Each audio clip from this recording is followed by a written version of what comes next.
Hello and Assalamu alaikum. This is Hamza Ali from adilkayoom.com, and in today's video we'll be looking at an actionable tip for content writers in Pakistan. Use active voice. आज की video में हम पाकिस्तान में content writers के लिए एक बहुत अच्छा टिप, एक अच्छा पीस ऑफ इंफॉर्मेशन देंगे जिससे वो अपनी राइटिंग को इम्प्रूव कर सकते हैं, जो कि है एक्टिव वॉइस यूज़ करना। देखिए स्पेशली पाकिस्तान में कंटेंट राइटर्स जो है ना बिल्कुल ऑन द फ्लाई अपना काम सीखते हैं। तो सीखते सीखते वो कुछ ऐसी टेक्निकलिटीज़ मिस कर जाते हैं जो अगर वो समझ जाएं उससे उनकी राइटिंग बहुत बहुत बेहतर हो सकती है। सही है। अब एक्टिव वॉइस देखने से पहले हमें पता होना चाहिए कि एक्टिव वॉइस एग्जैक्टली होता क्या है। अच्छा, अब सबसे पहले तो हमें ये पता होना चाहिए कि एक्टिव और पैसिव वॉइस जो है ना, they are both twin parts of grammar. सही है, they both go hand in hand, दोनों मिलती जुलती चीज़ है, लेकिन उनमें कुछ एक बहुत इंपॉर्टेंट फ़र्क होता है। अब देखिए आपके पास कोई सेंटेंस होता है, ठीक है, उसके अंदर हमेशा एक सब्जेक्ट होता है और एक ऑब्जेक्ट होता है आपके पास। जैसे ये लेफ्ट पे एग्जांपल देखें, इरफान लाइक्स ख्वाजा। सही है, इसमें सब्जेक्ट आपके पास इरफान है, ऑब्जेक्ट ख्वाजा है। अब एक्टिव वॉइस में ये होता है कि जो आपका सब्जेक्ट होता है ना सेंटेंस का, वो एक एक्शन परफॉर्म करता है ऑब्जेक्ट के ऊपर। एक्शन एक वर्ब होता है। सही है, वर्ब्स आर एक्टिंग वर्ड्स ना, तो the verb is your action. अब इस एग्जांपल में देखें, Irfan the subject, likes which is the action, Khwaja, ठीक है, विच इज द सब्जेक्ट। यहाँ पे सब्जेक्ट ने ऑब्जेक्ट को लाइक किया है, सब्जेक्ट ने ऑब्जेक्ट के ऊपर एक्शन परफॉर्म किए, तो ये एक्टिव वॉइस है। इसी तरह पैसिव वॉइस को देखते हैं। पैसिव वॉइस में ये फ़र्क होता है कि एक सेंटेंस के अंदर जो सब्जेक्ट और ऑब्जेक्ट की पोजीशंस होती है ना, वो दोनों हम स्वैप कर देते हैं, आगे पीछे कर देते हैं। और जो आपका सब्जेक्ट होता है ना पैसिव वॉइस में, वो कोई एक्शन नहीं परफॉर्म कर रहा होता है डायरेक्टली। इस एग्जांपल को देखें, Khwaja the object is liked by Irfan the subject. ठीक है, यहाँ पे एक फ़र्क आ गया है। जो आपका ऑब्जेक्ट है वो सब्जेक्ट की जगह आ गया और सब्जेक्ट ऑब्जेक्ट की जगह आ गया। ठीक है, यहाँ पे पैसिव वॉइस और एक्टिव में ये फ़र्क आ जाता है। अब इसके बाद हम ये देखते हैं कि एक्टिव वॉइस यूज़ क्यों करें। मतलब आप सोच रहे हो कि यार इसमें क्या इतनी ख्वारी है, सीधी सीधी इंग्लिश लिखो ख़त्म करो। ठीक है, लेकिन एक्टिव वॉइस के कुछ ऐसे फ़ायदे होते हैं जो कि अगर आप कॉन्शियसली कोशिश करें यूज़ करने का, तो फिर उससे आपकी कंटेंट राइटिंग पे बहुत असर पड़ सकता है। ठीक है, the first advantage is that active voice is more concise. ठीक है, एक्टिव वॉइस आप यूज़ करेंगे तो उससे आपके सेंटेंसेस छोटे हो जाते हैं, कंप्रेस हो जाते हैं। और ऑब्वियस हम सबको पता है कि कंटेंट राइटिंग में compress to the point sentences का कितना फ़ायदा होता है। इसके अलावा एक्टिव वॉइस में सेंटेंसेस यूज़ करने का ये फ़ायदा है कि बोलने में और पढ़ने में वो प्रेजेंटेशन वाइज बेहतर लगता है, ज़्यादा अट्रैक्टिव होता है, और इसके अलावा वो आपके सेंटेंसेस को ज़्यादा इफेक्टिव भी कर देता है।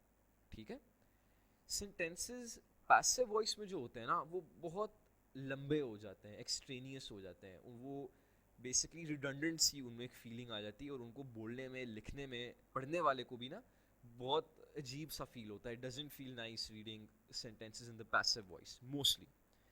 उसके अलावा जो कंटेंट राइटर्स के क्लाइंट्स होते हैं ना, वो भी प्रेफर करते हैं कि जो उनको काम मिले वो एक्टिव वॉइस में हो। ठीक है, और ऑब्वियसली एक बिजनेस में एक बहुत वेल नोन सेइंग है कि the customer is always right. तो ऑब्वियसली जिस तरह एक कंटेंट राइटर का क्लाइंट चाहेगा उसी तरह ही काम करना बेहतर है। अब एक्टिव वॉइस को यूज़ करने पे आते हैं। अच्छा, एक्टिव वॉइस का एक बहुत स्पेसिफिक एक फैसेट होता है, एक एस्पेक्ट होता है जो इम्पेरेटिव्स होते हैं। ठीक है, इम्पेरेटिव्स बेसिकली एक्टिव वॉइस का एक ऐसा पार्ट होते हैं जिसके अंदर आपको ऑर्डर किया जा रहा होता है। ठीक है, जिसके अंदर आप सब्जेक्ट हैं और आपके ऊपर एक ऑर्डर किया जा रहा है। ठीक है, आपको एक एक्शन परफॉर्म करने को कहा जा रहा है। सही है, तो कंटेंट राइटिंग के अंदर इम्पेरेटिव्स बहुत ऑफन यूज़ होते हैं, इसलिए आपको इनके ऊपर एक बहुत स्ट्रॉन्ग हैंडल होना ज़रूरी है। यहाँ पे मैंने दो एग्जांपल्स दी हुई हैं। The first is get to the office on time, the second is take me to the client. अच्छा, अब इनके अंदर ये चीज़ इंपॉर्टेंट है देखना कि जो सब्जेक्ट है ना, which is you, that is often not present in the sentence explicitly.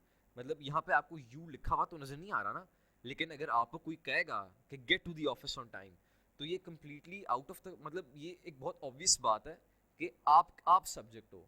कि you are the person who has to get to the office in time, ठीक है।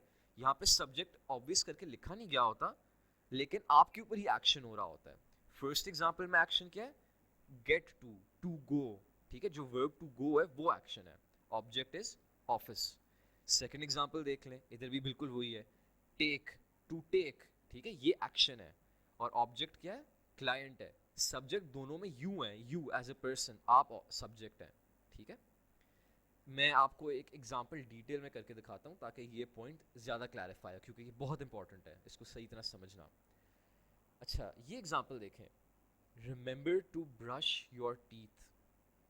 अब इसके अंदर आपके पास जो सब्जेक्ट है ना, yet again the subject is not apparent, ठीक है, एक्सप्लिसिटली नहीं स्टेट किया गया, लेकिन आप सब्जेक्ट हैं। होता है ना, छोटा बच्चा होता है, उसको माँ जाए कहती है कि सोने से पहले remember to brush your teeth, ठीक है, तो उसके अंदर the subject is you, the बच्चा, ठीक है ना। तो यहाँ भी एग्जैक्टली यही हो रहा है, remember to brush your teeth, you are the subject. यहाँ पे एक्शन क्या है, हाँ ये थोड़ा ट्रिकी है, इधर एक्शन ब्रश नहीं है, मोस्टली लोगों को ये लगेगा ब्रश है, लेकिन द एक्शन इज रिमेंबर। जो ऑर्डर आपको दिया गया ना वो ये गया है कि याद रखो अपने दांत ब्रश करना, रिमेंबर टू डू सो, ठीक है, ये ऑर्डर है यहाँ पे, रिमेंबर करना। तो जो आपके पास एक्शन है वो रिमेंबर होगा, और सब्जेक्ट जो है यहाँ पे, सब्जेक्ट आपका एक्शन जो है ना, इस सब्जेक्ट के ऊपर जो हो रहा है, जो आप हो, वो है रिमेंबर करना, ठीक है, जैसे मैंने अभी आपको एक्सप्लेन किया। अच्छा जी, अब हमने देख लिए कि एक्टिव वॉइस जो है वो बहुत बेहतर है पैसिव वॉइस से, ठीक है, उसकी एडवांटेजेस वगैरह हैं, और मोस्टली कंटेंट राइटिंग में ऑलमोस्ट हर दफ़ा आप एक्टिव वॉइस यूज़ करेंगे, लेकिन आपको you should also know about the other side of the coin, ठीक है।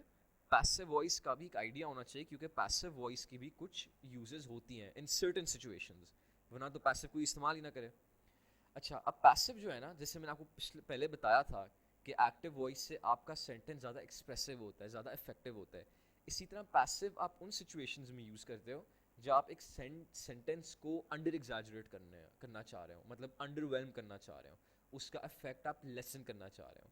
मुझे पता है कि ये बड़ी एक नॉन इंट्यूटिव सी बात लग रही होगी, लेकिन ऐसी कुछ सिचुएशंस होती हैं जहाँ पे आप एक सेंटेंस का जो इफेक्ट है ना वो निगेट करना चाह रहे हो, उधर पैसिव वॉइस हमेशा यूज़ होता है। उसके अलावा पैसिव वॉइस, मैंने आपको कहा था ना, कुछ सिचुएशंस में यूज़ होता है। एक सिचुएशन तो ये कोई फॉर्मल सेटिंग हो, जैसे आप कोई स्पीच दे रहे हो, ठीक है, मतलब एक फॉर्मल लैंग्वेज आप देना चाह रहे हो ना, तो उन केसेस में आप कुछ कुछ जगहों पे पैसिव वॉइस यूज़ करेंगे, वहाँ पैसिव वॉइस यूज़ करना बेहतर होगा। जैसे मैं एक स्पीच में कहूँ कि mistakes were made by our forces fighting in Iraq, ठीक है, तो ये बेहतर होगा कहना कि mistakes were made by our soldiers, इसके बजाय कि सोल्जर्स मेड मिस्टेक्स, उससे एक इनफॉर्मल फीलिंग आती है, जैसे आप डे टू डे बात कर रहे हो। स्पीच ऑब्वियसली एक फॉर्मल सेटिंग होती है, तो वहाँ पे आप पैसिव वॉइस यूज़ करेंगे। इसके अलावा पैसिव जो है वो ऑफिशियल डॉक्यूमेंट्स और स्टेटमेंट्स में भी बहुत ज़्यादा फ्रीक्वेंटली यूज़ होता है, ठीक है। इसकी एग्जांपल ये है, जैसे मतलब आपको इलेक्ट्रिक कंपनी से, मतलब पेपको वगैरह से आपको कोई लेटर आया हो, उसमें ये लिखा होगा कि due to non payment your electricity will be shut off, ठीक है।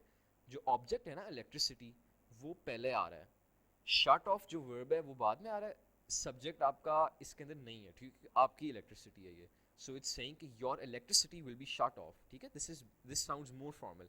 इसके बजाय कि लेटर पे लिखा हो due to non payment we the electric company will be shutting off your power, ठीक है। तो ऐसी सिचुएशंस में आप पैसिव वॉइस यूज़ करेंगे। अच्छा, इसके बाद मैं आपको इस पॉइंट को अच्छी तरह जहन में बिठाने के लिए कुछ फर्दर एग्जांपल्स देता हूँ, ताकि ये चीज़ अच्छी तरह ना एम्बेड हो जाए। First example, Sue changed the flat tire. The flat tire was changed by Sue, ठीक है। The first is obviously active, इसके अंदर change करना एक्शन है, flat tire is the object and Sue is the subject, ठीक है।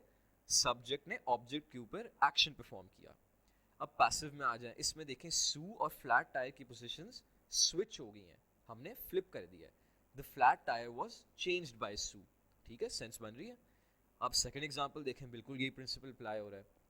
Tom painted the entire house, active, the entire house was painted bye Tom, इसके अंदर भी टॉम और entire house, Tom is the subject, entire house is the object, active के अंदर Tom entire house के ऊपर एक्शन परफॉर्म कर रहा है जो कि है पेंट करना. पैसिव के अंदर हमने स्विच कर दी साइड्स, ठीक है, एंटायर हाउस और टॉम, और आपके पास पैसिव आ गया. इसी तरह आप देखेंगे तो बिल्कुल इजी पीजी से. थर्ड एग्जांपल देखें. Who taught you to ski, by whom were you taught to ski. ठीक है, यहाँ पे दोनों स्विच नहीं हुए, दोनों मतलब सब्जेक्ट और ऑब्जेक्ट की पोजीशन स्विच नहीं हुई, लेकिन इसके अंदर बहुत ऑब्वियसली पता चल रहा है कि एक्टिव के अंदर सब्जेक्ट जो है वो ऑब्जेक्ट के ऊपर एक्शन परफॉर्म कर रहा है, और पैसिव के अंदर आपके पास जो सब्जेक्ट है it is not performing any action, जिस तरह मैंने पहले बताया था. यहाँ पे आप सब्जेक्ट हैं और इधर आप कोई एक्शन परफॉर्म नहीं कर रहे. ठीक है, बाय whom जो ऑब्जेक्ट है whom, वो आपको कह रहा है कि who by whom were you taught to ski. ठीक है, उसके बाद लास्ट एग्जांपल देखें. Who ate the last cookie. Active. The last cookie was eaten by whom. Passive. मतलब मोस्ट सेंटेंसेस जो है ना वो एक बहुत जेनेरिक पैटर्न फॉलो करते हैं. जैसे थर्ड एग्जांपल है, वहाँ पे वो पैटर्न कंप्लीटली फॉलो नहीं होता, लेकिन अगर आप ये रूल याद रखें ना कि एक्टिव पैसिव के अंदर आपकी जो सब्जेक्ट है it does not perform an action और एनीथिंग, उससे आपको पैसिव और एक्टिव के बीच में डिफरेंशिएट करना बहुत ईजी हो जाएगा. अच्छा, अब कंक्लूड करने से पहले मैं आपको एक एडिशनल टिप देना चाहूँगा. वो ये है कि जब आप कोई पैराग्राफ लिख रहे हैं ना, या एक सेंटेंस के अंदर जो आप एक सेंटेंस या कोई फ्रेजेस एक साथ मिला रहे हैं, आपने ये याद रखना है कि आपने कंसिस्टेंट रहना है. कंसिस्टेंट से मुराद ये कि अगर आप एक सेंटेंस पैसिव में लिख रहे हैं ना, तो आपने उसमें हर फ्रेज को पैसिव में रखना है. अगर आप वो सेंटेंस एक्टिव से आप शुरू कर रहे हैं, then you should end it with active as well. ठीक है, थ्रू आउट एक्टिव आपका रहना चाहिए, वरना वो बहुत एक गंदा इंप्रेशन पड़ता है. जो पढ़ने वाला होगा वो तो कहेगा यार इसको तो इंग्लिश ही नहीं आती. ठीक है, मैं आपको कुछ एग्जाम्पल दिखाता हूँ. He tried to act cool when he slipped in the puddle. ठीक है, ये आपका first part of the sentence is active, but he was still laughed eight by the other students. जो सेकेंड पार्ट है वो आपका पैसिव है यहाँ पे. ठीक है, अब इसी तरह ये मतलब इससे बहुत जो है ना एक अजीब सी वो कोहीजन नहीं बन रही है सेंटेंस की. ठीक है, क्योंकि एक पार्ट एक्टिव में रखा है, एक पार्ट आपने पैसिव में रखा है, बहुत ऑड लग रहा है. अब आप दूसरे पार्ट पे आए. He tried to act cool when he slipped in the puddle, but the other students still laughed at him. ये देखें, हमने दोनों पार्ट्स एक्टिव में रखे हैं और पूरे सेंटेंस में एक बहुत अच्छा फ्लो है. ठीक है, सेंटेंस जो पढ़ने वाला है वो भी बहुत आराम से सेंटेंस के दोनों पार्ट्स में से ट्रांजिशन कर रहा है, और एक बहुत अच्छा प्रेजेंटेबल सेंटेंस है ये जिसके अंदर दोनों पार्ट्स एक्टिव हैं. ठीक है, so the tip to take away from this is be consistent in your writing. Alright, that concludes our video. Please do visit our website adilkayoom.com, subscribe to our YouTube channel, and please do follow us on Facebook. Thank you so much for watching and best of luck with your content writing endeavors. This is Hamza Ali signing off. Khuda Hafiz.